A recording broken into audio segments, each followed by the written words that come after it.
كيف فينك تغير الخلفية وراك بدون ما تحتاج أي كروم مثل هاي الخلفية أو هاي الخلفية أو أي خلفية بدك إياها.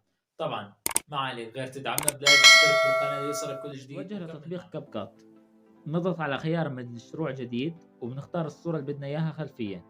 بعد ما اخترنا الصورة اللي بدنا إياها خلفية نعطيها إضافة.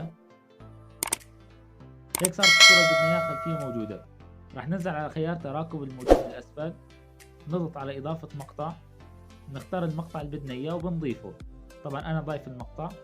بعدين بنكبر حسب ما بدنا، وبعد ما كبرنا ناخذ الوضعية اللي بدنا إياها بالخلفية، بنكبر الخلفية على طول المقطع مشان ما يصير في نقص بالمقطع.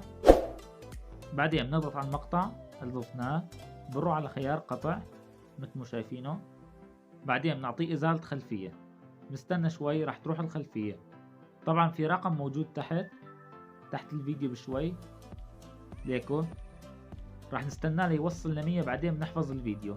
وهيك صار معنا الخلفيات جاهزة. لا تنسى تدعمنا بلايك وتشترك بالقناة إذا كنت جديد.